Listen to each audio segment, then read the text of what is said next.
Parshas Acharei. Among other things, this week's Parsha exhorts us not to follow in the ways of the Egyptians, Eretz Mitzrayim, and not like the Canaanites. We're not supposed to emulate or follow their ways, but rather we follow the ways of God. A few psukim later in Perek Yud Ches, Posuk Hey, that's 18:5. The Torah says, "Ushmartem chukosai v'mishpatai," you will follow my laws and my statutes. Asher ya'aseh osam ha'adam v'chai b'hem. I'd like to focus on this phrase, that a person shall do and live by them. Ani Hashem, I am God. So first of all, what does it mean, a person? A person, according to the Gemara, means even, not exclusively a Jew, but even a non-Jew. Tosfos raises the question that there seems to be a drasha of Chazal that says Adam refers exclusively to Jews, and he resolves that apparent contradiction by saying if it has the Hey Hayidiyah, the Ha-Adam, the person, it's universal in its application. Okay, so there is this notion that if a person follows the laws, that they have life. Asher ya'aseh osam ha'adam v'chai b'hem. Now, this is not the same numerosity, this is not plural like the beginning. Ushmartem eschukosai v'esmashrotai. And you, plural, y'all, should observe. But this is in singular, and what it's doing is it's qualifying, it's describing what these chukim and mishpatim do. The asher ya'aseh osam hadam v'chai b'hem, that if a person observes them, he lives. What kind of life are we talking about? So the Meforshim say that we're not talking about life in this world, or let's say some Meforshim.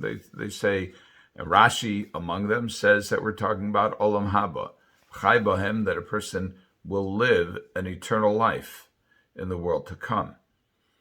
The Gemara has a drasha on this, which is quite famous, and it says v'chai bohem v'lo she'elmus bohem, that a person should live with them and shouldn't die with them. And that means that if a person is forced to transgress God's law, then he should transgress it rather than die. And that applies to all but the three cardinal sins of shvichus damim, gilui arayos, and avodah zarah. That is murder, illicit sexual relations, and worshiping false gods.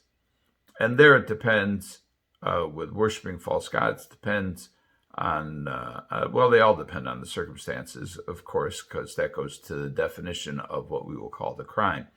But there is a grouping of three cardinal sins that a person should rather give up his life than transgress. But all the other mitzvos, averos, losases, prohibitions in the Torah, from this verse, Chazal derive a lesson that it is better to violate them than it is to die, because the Torah says, v'chai bohem, you should live with them. Okay, that's the drasha of Chazal there. There are others who say that what this is referring to is to allow v'chai bohem, that a person observes them and lives by them, that it's really talking about collective societal life, and it's referring to civil law, that this is the way people can get along. I'd like to suggest that there's another reading of v'chai bohem, and v'chai bohem, chaim means life, and we see that there are different types of life to which the Torah and the Meforshim refer. There's physical life, and there is eternal life in olam haba. And then we could say that there's this notion of animation or vitality, an infusion of spirit within a person's life. his life here on this earth. This is reflected in the verse when Yaakov sees Yosef. The Torah says, "Vatchi ruach Yaakov avihem," that the spirit of Yaakov, their father, when he saw the evidence of Yosef being alive, that his spirit lived, meaning it was revived. So there's this notion of vitality and animation. And you could say also in Tehilim, it says, Ki vam la'olam lo eshkach pikudecha ki vam chi yisani. I will never forget your commands, because with them you have kept me alive. In Tehilim we say this in Hallel, Lo omus ki echya, I will not die, but rather I will live, va'asaper maseka, and I will talk about the works of God, implicitly the great works of God, meaning, I believe, that somebody who is truly alive, meaning in a sense of vitality, and he has a sense of what we would call chiyus, then he can't help but describe the greatness of God. Because if you go outside and you observe nature, or you think about the good things, the wondrous things that have happened to us, and as a community and as a people, we've survived despite many attempts to wipe us out. Or as an individual, when somebody gets delivered from danger, Lo omus ki echya v'asaper maseka, I am going to talk about it. I'm going to give thanks. There is a notion that some people think that that's Pollyannish or not realistic, and it's better to be focused on things that are more realistic. And I believe what David HaMelech is saying is, no, that's not the case. The case is that we should focus on the good. We should have Hakar Satov, and that will give us life. But it's not only that will give us life. It's our fulfilling our responsibilities towards HaKadosh Baruch Hu.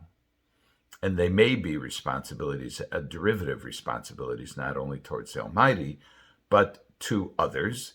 That's Ben Adam Lamakom is towards the Almighty. Ben Adam L'Chavero is towards others, and even towards ourselves, Ben Adam L'Atzmo. That we all have obligations. This is what the Torah is telling us. And what the Torah is additionally telling us is that fulfilling those obligations will give us chiyus, will give us a sense of being alive and being vital. Will give us a sense, as the Netziv says, a sense of simcha, sense of happiness at being alive, at doing God's will, which is what we were put on this world for.